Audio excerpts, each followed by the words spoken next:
Welcome to The Explainer. Today we're going to dig into a document that's signaling a pretty monumental shift in how America sees its role in the world, the 2025 National Security Strategy.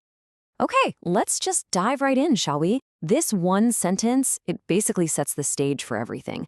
We're talking about tearing up the old foreign policy playbook, the one that's been guiding the United States for decades now. So to really get where this new strategy is headed, you first have to understand where it thinks America went wrong. And it has a name for it. The Great Deviation. It's basically their diagnosis of all the big strategic mistakes made after the Cold War ended. Now, what's so fascinating here is how this frames the last 30 years. Instead of seeing this time as some kind of triumph of American leadership, this document paints a totally different picture. It's a story of a steady decline, arguing that all this overreach and, frankly, unfair burden sharing just weakened America from the inside out. The strategy really hammers on these 3 points. It's basically painting this picture where the US is out there funding this massive global military network, right? But at the same time, it's hollowing out its own economy and pretty much giving away control over its own decisions. So what's the solution to this so-called Great Deviation?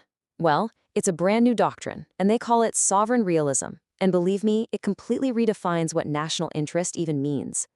Okay, this right here, this is the core of the whole thing. The focus completely shifts away from spreading values like democracy around the world.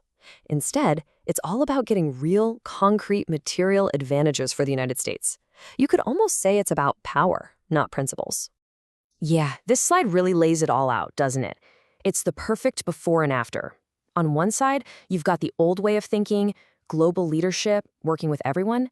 And on the other side, the new strategy, which just straight up says no to that. It's all about focusing on what's good for America, period. It's pure power politics. So what's the key takeaway here? It's that national security under this new doctrine starts right here at home. You can't be secure without a secure border, a strong economy, and what the document actually calls cultural self-confidence. Everything else, it all flows from that foundation.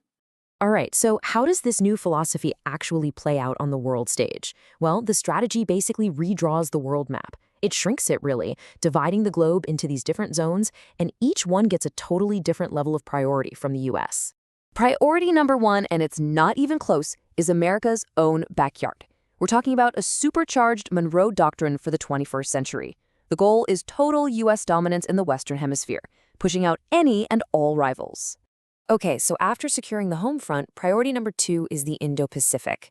And this one is all about one thing, China. It's defined almost entirely by that strategic and economic competition. The whole point here isn't so much about leading as it is about directly confronting them on trade and security. And then there's Europe. And wow, the message here is blunt. The days of the US writing a blank check for the continent's security? Over.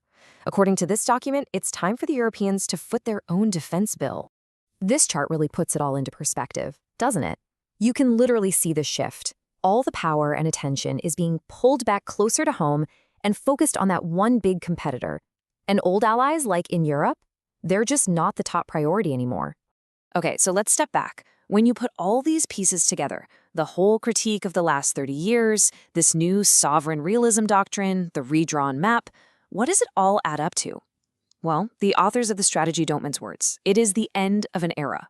You can really boil this whole strategy down to a new formula for American power.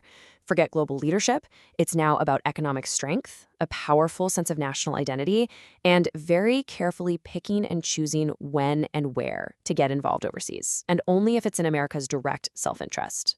So the big picture takeaway here is this. This document signals a massive shift. We're moving away from an America that sees its job as, managing the entire world order, to an America that's focused on building up its own fortress, materially and culturally, against a chaotic world. This new blueprint could be the start of a whole new chapter for the United States and for the entire world, which leaves us with one final, really big question.